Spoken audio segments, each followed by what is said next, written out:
এত লড়াই সংগ্রাম হয়েছে মুখটা বন্ধ করার জন্য না।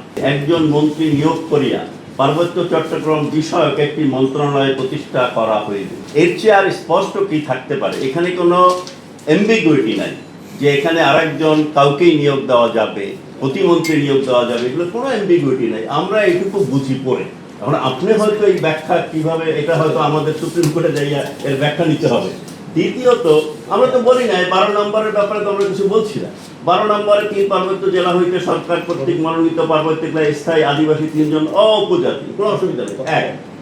করতে পারে, আর এখানে আমরা আদিবাসী হিসাবে মনে করি বাংলাদেশে আদিবাসী আছে, এটা আমাদের উন্নতি। কিন্তু এই স্টেটমেন্টে আপনি নিজেই বলেছেন যে আদিবাসী কথাটা নাই, তো ঠিক আছে, অসুবিধা তো নাই। এখন কেউ কেউ আমরা আদিবাসী বলছি, কেউ কেউ উপজাতীয় বলছি, কিন্তু আমরা স্টেটমেন্টে কিন্তু আমরা এই চুক্তির অনুযায়ী যাচ্ছি, কিন্তু আমরা যে স্টেটমেন্টটা লিখিতভাবে দিয়েছি। দ্বিতীয়ত হলো যে আপনি বলেছেন যে আমাদের সংবিধানে সমান অধিকারের কথা বলা আছে। আমরা কি দেখছি যে সমান অধিকার সবাই পাচ্ছে? তাহলে তো লড়াই কিছু থাকবেই না। যে সমান অধিকার কি বাংলাদেশে প্রতিষ্ঠা পাচ্ছে? আমরা তো সেটা লক্ষ্য করছি না। তো আমার মনে হয় যে আপনার বক্তব্য এখানে স্পষ্টই আছে, এটা এমবিগুইটি আমাদের দিক থেকে কোনো কিছু মনে হচ্ছে না।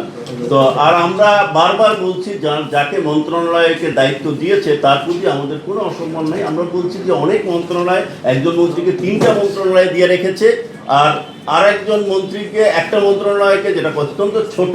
আমরা তো সমালোচনা করতে পারি, ভাই মুখটা বড় করেই এখন করবো। দেশে এত লড়াই সংগ্রাম হয়েছে মুখটা বন্ধ করার জন্য না, কোনো ভয় পাই না এই গভর্নমেন্টকে। আমরা কেন সমালোচনা করতে পারবো না? আমরা তো ফ্রিডম অফ স্পিচই তো আমাদের ডেমোক্রেটিক মূল কথা। আমাদের ফ্রিডম অফ স্পিচ আছে, আমরা বলবো এত ছোট মন্ত্রণালয় আপনি 2 জন মন্ত্রী দিয়েছেন, আর অনেক মন্ত্রণালয় 3টা মন্ত্রণালয় দিয়েছেন। আমাদের এগুলো বলার তো নাগরিকের অধিকার, নাগরিকের দায়িত্ব, তো আমরা এটা বলে যাবো।